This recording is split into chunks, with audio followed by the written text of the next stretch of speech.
Can I just start by saying, please, people, use your common sense and leave children out of protests. I'm about to play this. Just the same as I've seen an ICE agent bring in like 8 or 9 year old child, and they suited the child up in their Star Wars getup. You know what I'm saying? And in all black with a black what looked like the same type of outfit they had with the headgear.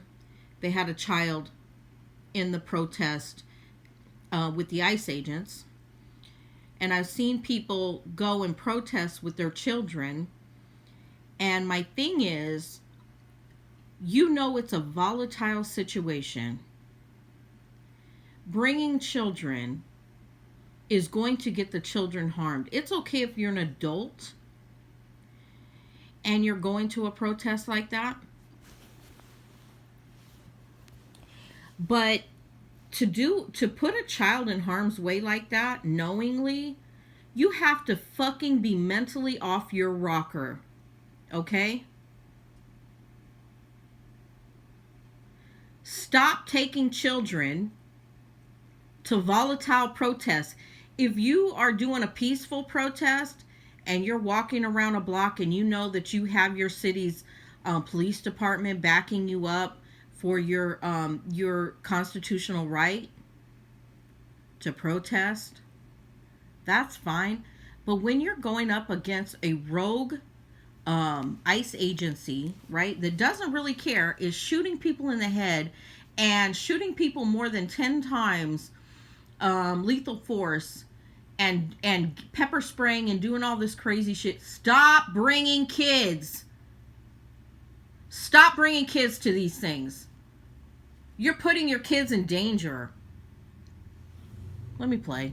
We have some serious news right now. ICE is now tear gassing children at protests in southern Portland. I'm going to show you a video shortly of a 7-year-old child being tear gassed by ICE agents at what was an Alex Preddy Memorial bike ride, a peaceful protest that only turned chaotic after ICE agents began to spray tear gas on the participants.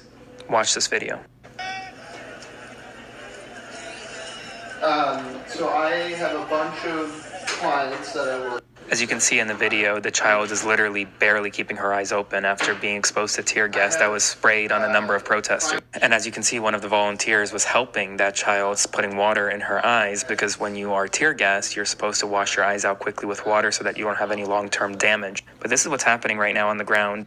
If you already know ICE agents are in the vicinity of your protest, please don't bring your kids. Don't bring your children. That's a form of child abuse. I'm sorry. And I am in no way, no shape, no form backing the ICE agency. I hate it. I think it's a rogue agency. I think it is very anti-American what the government is using these ICE agents to do to the American people. However, I also feel like if you are a protester and you bring your children, you're putting your children in harm's way. I'm sorry. I have a lot of opinions about that. I feel like it's child abuse. Leave your fucking kids at home, please. You know it's going to get dangerous. If you're an adult consenting, it's fine. Listen, I wanted to go to protest what was happening to the indigenous people in South Dakota, right? But I had an elderly dog. And if I were to go protest and take him and would have been put in jail, I would have been putting my dog in harm's way as well, even though I had him there with me. Because who would have been able to take care of him? Nobody. He would have been left in the car. Okay? And possibly die of starvation, of thirst, all of those things. And I had to weigh things out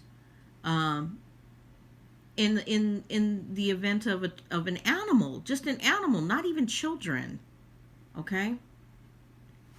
So sometimes you have to think of other ways that you personally can contribute to a protest if you have children, maybe you need to be at a water stand with your children, or maybe you need to be passing out food, or whatever the case may be. But don't put your children in harm's way like that. Please stop doing that.